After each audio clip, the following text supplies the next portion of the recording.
Je vous invite à vous lever pour la lecture de la parole dans Acte 2. Je vais lire à partir du verset 37. Et ce soir, je vais parler sur le thème « Il y a urgence ». Il y a urgence.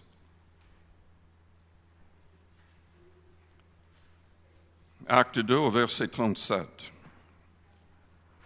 Après avoir entendu ce discours, ils eurent le cœur vivement touché, et ils dirent à Pierre et aux autres apôtres, « Hommes, frères, que ferons-nous » Pierre leur dit, « Repentez-vous, et que chacun de vous soit baptisé au nom de Jésus-Christ pour le pardon de vos péchés, et vous recevrez le don du Saint-Esprit.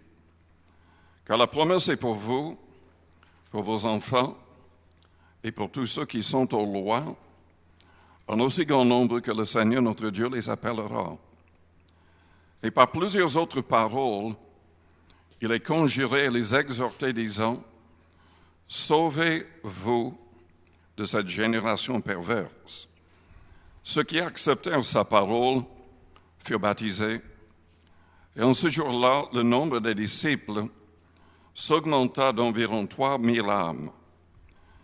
Ils persévéraient dans l'enseignement des apôtres, dans la communion fraternelle, dans la fraction du pain et dans les prières. La crainte s'emparait de chacun, et il se faisait beaucoup de prodiges et de miracles par les apôtres. Tous ceux qui croyaient étaient dans le même lieu et ils avaient tout en commun. Ils vendaient leurs propriétés et leurs biens et ils en partageaient le produit entre tous, selon les besoins de chacun. Ils étaient chaque jour tous ensemble, assidus au temple. Ils rompaient le pain dans les maisons et prenaient leur nourriture avec joie et simplicité de cœur, louant Dieu et trouvant grâce auprès de tout le peuple. Et le Seigneur ajoutait chaque jour à l'Église ceux qui étaient sauvés. Prions le Seigneur avant d'aller plus loin. Père céleste, nous te louons, nous te bénissons ce soir pour l'occasion que nous avons d'être ensemble. Et nous te demandons d'agir dans nos cœurs. Nous te demandons de nous façonner selon ta volonté. Nous voulons être des chrétiens comme les premiers qui ont bouleversé leur monde, qui étaient remplis de l'Esprit, qui étaient conduits par l'Esprit, qui avaient une pleine victoire dans leur vie chrétienne. Seigneur, que ce soit le cas pour chaque personne ici ce soir et pour toutes les personnes qui vont regarder cette vidéo par l'Internet.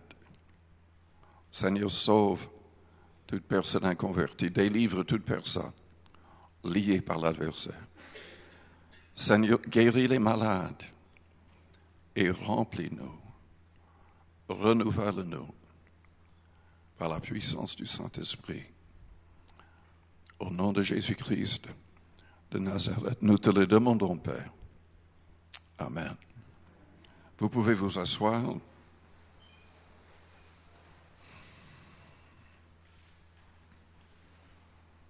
Il y a urgence, parce que je crois que nous sommes dans les derniers temps. Nous n'avons pas beaucoup de temps, nous restons pour évangéliser et voir nos bien-aimés sauvés. Dieu veut se servir de nous dans les derniers temps. Mais Jésus a dit, la nuit vient où personne ne pourra travailler. Les choses vont s'aggraver, mais le Seigneur désire que son Église, que les membres de son Église se lèvent, recherchent la plénitude de l'Esprit, restent remplis de l'Esprit, et se laisse vraiment guider chaque jour par l'Esprit. Une Église qui est remplie de l'Esprit, qui manifeste les dons de l'Esprit. Une Église qui est guidée par l'Esprit sera puissante pour changer le monde. Pendant les 3 premiers siècles, il y avait énormément de persécutions aussi. Les gens donnaient leur vie pour le bon nom de Jésus-Christ. Ça va être le cas avant le retour du Christ. Ça a déjà commencé. Et nous avons besoin de son esprit, de la plénitude de l'esprit, pour faire face à ces choses et pour voir des gens sauvés et délivrés dans ce contexte. Quelles sont les qualités d'une Église qui est vraiment pleinement remplie de l'Esprit et guidée par l'Esprit? Nous le voyons dans le passage que nous avons lu. C'est une Église qui grandit en nombre et qui grandit spirituellement. Le Seigneur a ajouté à l'Église chaque jour, des gens qui étaient sauvés. C'est parce que les croyants étaient pleinement engagés et cherchaient les âmes, non pas uniquement en samedi, mais tous les jours de la semaine.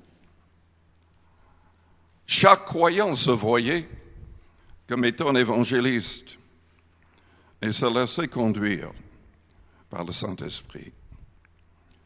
Déjà, le premier jour de Pentecôte, 3000 âmes se sont converties. Quelques jours après, 5000 autres. Et selon certaines personnes, ils pensent qu'il y avait au moins 200 000 chrétiens à Jérusalem avant la grande dispersion. Cette Église grandissait spirituellement parce que chaque jour, ils persévéraient dans la doctrine des apôtres. Écoutez-moi bien. Nous avons de plus en plus de faux prophètes, de faux enseignants qui n'enseignent pas du tout le message des apôtres que nous avons dans le Nouveau Testament. Ils tordent le sens, ils deviennent de plus en plus libéraux, ajoutant leurs propres idées, des idées mondaines,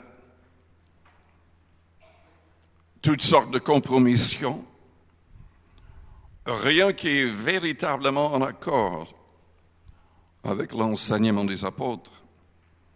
Et il faudrait comprendre que ce que les apôtres ont enseigné dans tout le Nouveau Testament vient du Christ, de l'Esprit du Christ. Il avait dit dans Jean 16, au verset 12, qu'il avait beaucoup plus de choses à enseigner à ses apôtres, mais qu'il ne pouvait pas les recevoir tout de suite. Ils devaient être baptisés de l'Esprit avant de pouvoir accepter ces choses et comprendre ces choses. Ce que nous avons dans le Nouveau Testament vient du Christ. Et personne ne peut changer ce message. Personne ne peut ajouter à ce message. Personne ne peut pratiquer autre chose parce que les mœurs du monde ont changé. Si nous voulons aller au ciel, nous serons obligés de rester dans le contexte de l'enseignement des apôtres. Mais la Bible nous avait mis en garde dans 2 Thessaloniciens, au chapitre 2,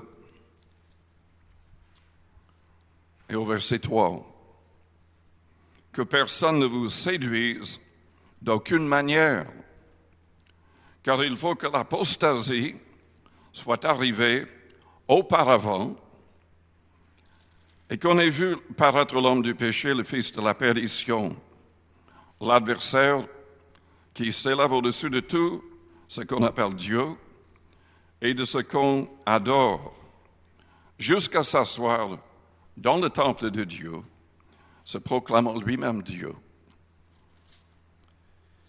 Avant le retour du Christ, ces deux choses doivent être le cas. Et nous constatons de plus en plus d'églises, de plus en plus d'unions d'églises qui s'éloignent complètement de la saine doctrine, qui s'éloignent de la sainteté, acceptant toutes sortes de choses que Dieu appelle péché et même abomination. L'apostasie, c'est le fait de ne plus accepter l'enseignement des apôtres, de ne plus vivre selon le Nouveau Testament. Mais Paul a dit dans Galates chapitre 1er, Jude l'a dit aussi dans son livre au chapitre 1er, Jean l'a dit dans 2 Jean chapitre 1er, que personne ne peut changer le message sans être damné. Personne ne peut aller plus loin. Nous devons rester dans le contexte de l'enseignement de la doctrine du Christ. Celui qui va plus loin n'a point Dieu. Une telle personne a peut-être le nom de chrétien. Une église a peut-être le nom d'une église de Dieu, mais Dieu n'y est pas. En fait, anathème est écrit sur les portes et sur les fronts de telle personne. Toute personne qui change l'Évangile, même un peu, sera anathème, selon Galates chapitre 1er, maudit et damné pour l'éternité. Mais l'Église primitive, une Église qui est pleinement remplie de l'Esprit, guidée par l'Esprit du Christ, va persévérer dans l'enseignement des apôtres dans le Nouveau Testament.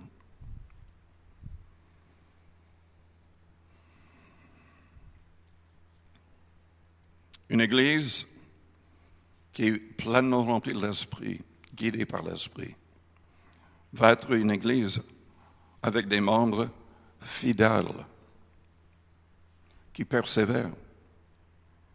Mais cette Église primitive persévérait tellement que les membres étaient chaque jour au temple et dans les maisons enseignant.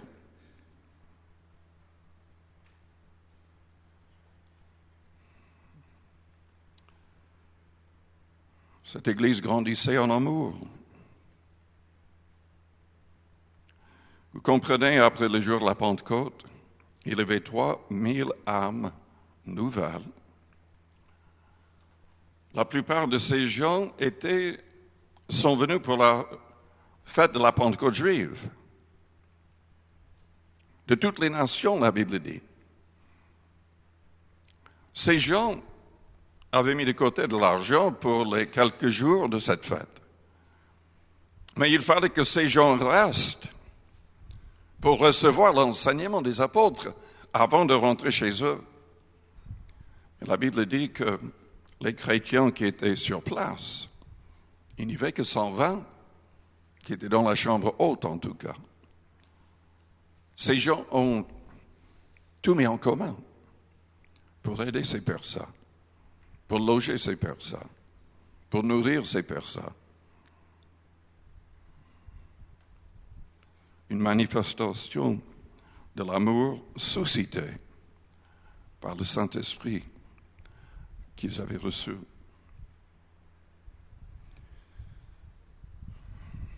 On voit la différence dans leurs attitudes.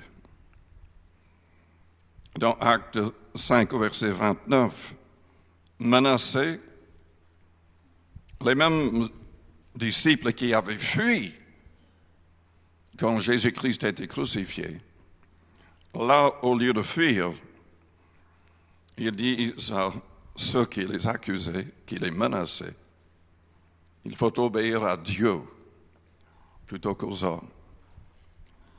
C'est ça la grande différence dans les gens qui sont pleinement remplis de l'Esprit. Le Saint-Esprit chasse la timidité, chasse la crainte. Plus on prie, plus on adore en langue, plus on est rempli de courage. Amen. Si vous n'avez pas encore fait l'expérience de la Pentecôte avec le signe de parler en langue, je vous encourage à rechercher sa face, à recevoir. Dieu nous change. Plus on parle en langue, Dieu nous aide. Mon frère, à l'âge de 12 ans, était rempli de l'Esprit, priait 2 heures chaque soir en langue. Le Saint-Esprit l'a poussé à lire la Bible de Genèse à l'Apocalypse 4 fois cette année-là. Et à l'âge de 13 ans, le Seigneur ouvrait des portes pour qu'il prêche l'Évangile. Rempli de l'Esprit, j'étais plus âgé, mais rempli de l'Esprit, peu de temps après, j'ai commencé moi-même à prêcher à l'âge de 17 ans. Et ça fait quelques années que je prêche maintenant.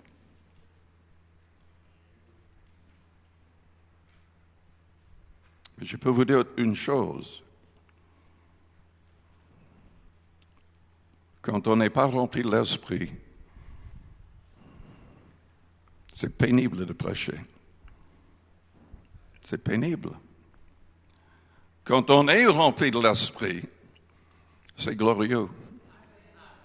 C'est glorieux.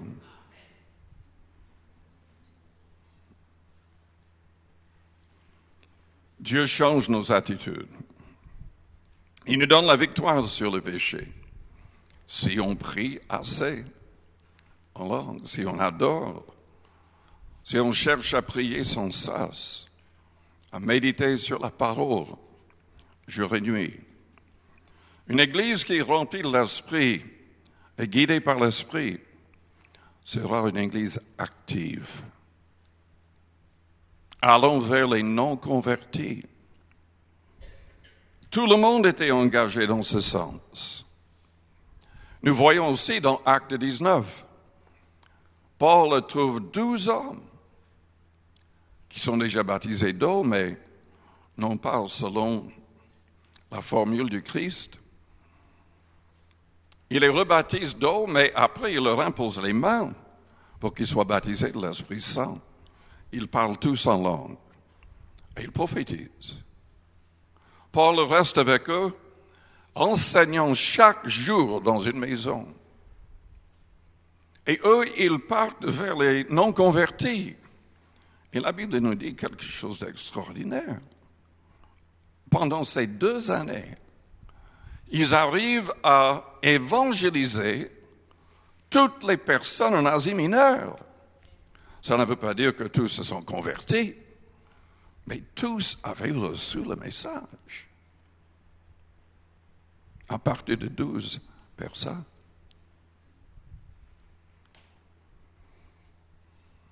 Le Saint-Esprit veut se servir de vous et de moi, de nous tous, pour faire la même sorte de choses.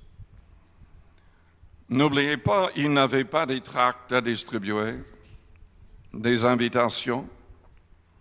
Il n'avait pas la radio, il n'avait pas la télévision. Il n'avait même pas le Nouveau Testament à lire, à mettre dans leur poche. Mais ils ont évangélisé toute l'Asie mineure. Ce petit groupe qui est devenu un grand groupe. Et rien ne pouvait les arrêter. Rien ne pouvait les arrêter. Paul disait, je n'ai point honte de l'Évangile. Il disait à ses collègues, mais souffre avec moi comme un bon soldat de Jésus-Christ. Les persécutions ne pouvaient pas les arrêter. Paul et Silas étaient contents même en prison. La Bible dit que flagellés, souffrant physiquement, dans l'endroit le plus sombre de la prison, au milieu de la nuit, ils pleurent, ils crient. Non, pas du tout. Ils chantent les louanges de Dieu. Et Dieu envoie un tremblement de terre. Les portes s'ouvrent. Les liens sont rompus. Et ils ne fuient même pas. Ils restent pour convertir le geôlier et sa famille. Parce que quand on est rempli de l'Esprit, quand on est guidé par l'Esprit, la seule chose qui compte véritablement dans la vie, c'est de gagner des âmes. C'est de gagner des âmes. On se fiche des belles maisons. On se fiche des grandes voitures. Oh, Dieu peut nous bénir avec de telles choses, mais si on l'a ou si on ne l'a pas, peu importe. Ce qui compte, c'est gagner des âmes. C'est gagner des âmes. Les problèmes ne pouvaient pas les arrêter. Dans Acte 6, il y avait un problème dans l'Église. Il y avait des disputes à cause des veuves, des orphelins. Et les apôtres ont demandé qu'ils choisissent des diacres. Ils ont choisi 7 diacres qui étaient remplis de foi et d'Esprit Saint pour régler le problème. Pour régler tous les problèmes, on a besoin de gens remplis de foi et d'Esprit Saint. Et ces gens-là étaient des évangélistes aussi, qui ont gagné beaucoup d'âmes. Dans le même chapitre, Étienne devient le premier martyr lapidé. Mais ça n'arrête pas l'Église. Les menaces, les morts, rien n'arrêtait l'Église. C'était une Église qui brillait, qui était remplie de zèle. Quand on est véritablement rempli de l'Esprit, quand on reste rempli de l'Esprit, quand on cherche à être guidé par l'Esprit, les gens autour de nous remarquent cela.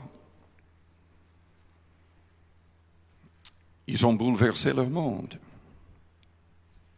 Oui, le monde entier a été bouleversé par ces gens-là. Sommes-nous en train de bouleverser notre monde, notre voisinage, les gens autour de nous? Les autres ont commencé à les appeler chrétiens.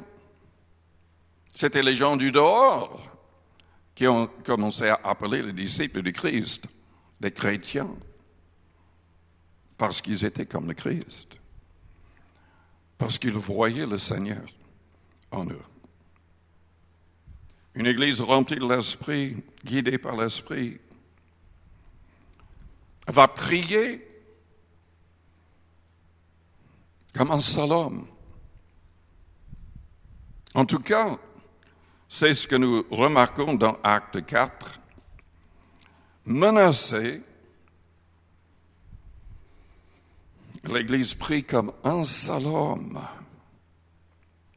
demandant qu'il y ait des signes, des prodiges, des miracles accomplis au bon nom, par le bon nom de Jésus-Christ. Et cette Église arriver à persuader les gens. Beaucoup de gens ont accepté de devenir membres de l'Église. D'autres avaient peur de le faire, les gens qui ne voulaient pas vraiment abandonner tout péché. Mais c'était une Église avec des gens qui étaient plus que vainqueurs, qui étaient prêts à donner leur vie, et souvent donner leur vie.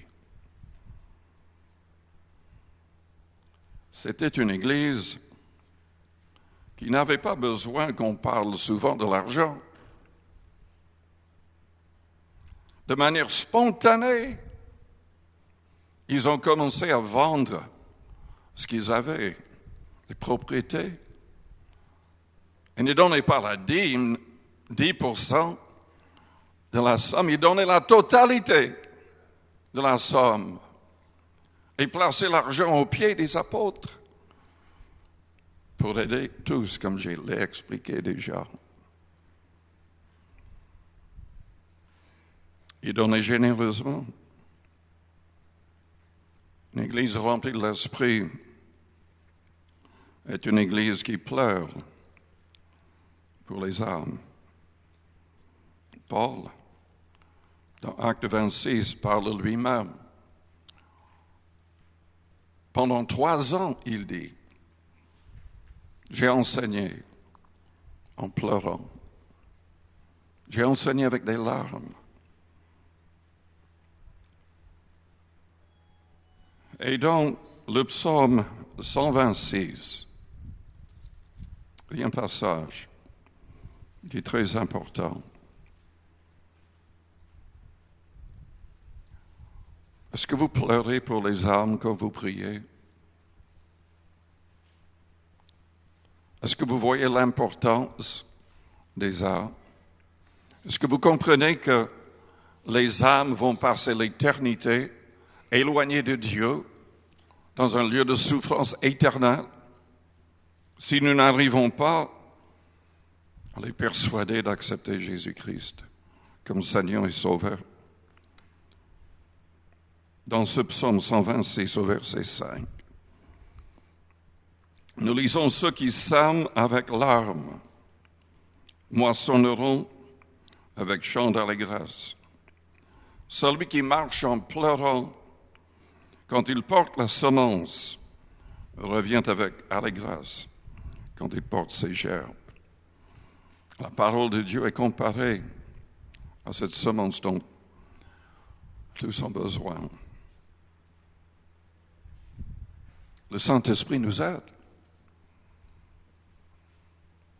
à intercéder, à pleurer, à aimer.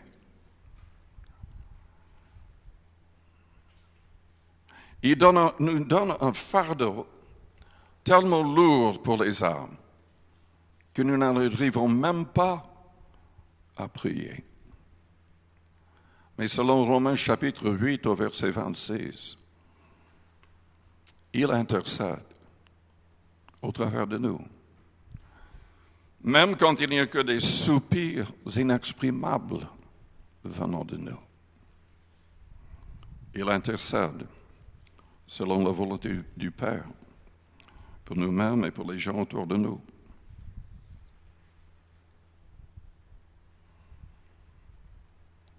Le Saint-Esprit,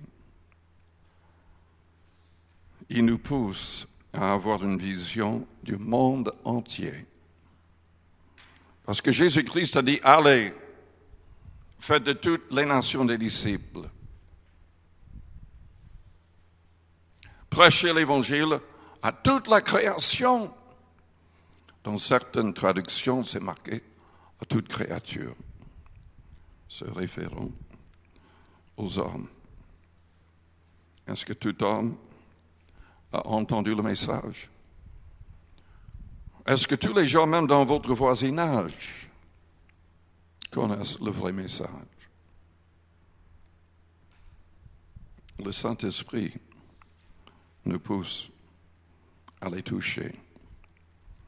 Le Saint-Esprit nous pousse à agir et à réagir, comme le prophète Ézéchiel. Dieu lui a parlé dans Ézéchiel 33, au verset 7. Il lui a dit, et toi, fils de l'homme, je t'ai établi comme sentinelle sur la maison d'Israël. Tu dois écouter la parole qui sort de ma bouche et les avertir de ma part. Quand je dis aux méchants, méchant, tu mourras, si tu ne parles pas pour détourner le méchant de sa voie, ce méchant mourra dans son iniquité. Et je te redemanderai son sang. Mais si tu avertis le méchant pour le détourner de sa voie, et qu'il ne s'en détourne pas, il mourra dans son iniquité, et toi, tu sauveras ton âme. Père céleste, remplis-nous de ton esprit. Aide-nous à rester remplis de l'esprit. Sans toi, nous ne pouvons rien faire de valable, de durable. C'est ton esprit qui convainc de péché, de justice et de jugement. C'est ton esprit qui délivre les captifs, qui chasse les démons, qui guérit les malades. C'est ton esprit qui fait tout selon ta volonté. C'est ton esprit qui distribue les dons spirituels comme il le veut. Aide-nous à ne pas attrister le Saint-Esprit par nos paroles, par nos attitudes, par nos vies. Que nous puissions recevoir la force du Saint-Esprit pour toujours être plus que vainqueurs.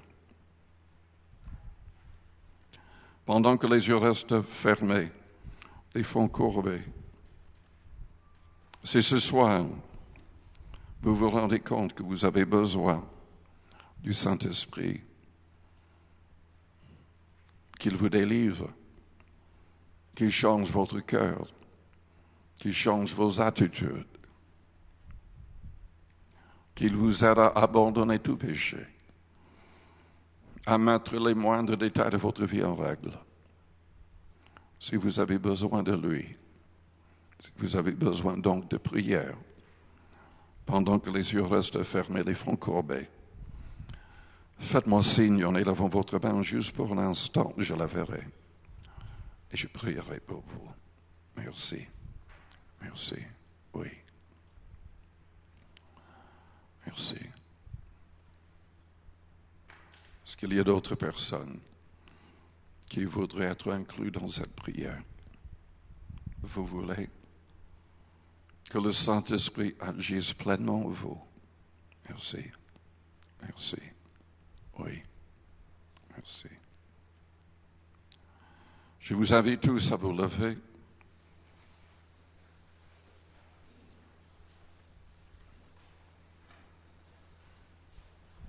Si vous avez besoin de prière, peu importe la raison, venez vers le devant et nous prierons pour vous, comme Jésus l'a demandé, avec l'imposition des mains en son nom.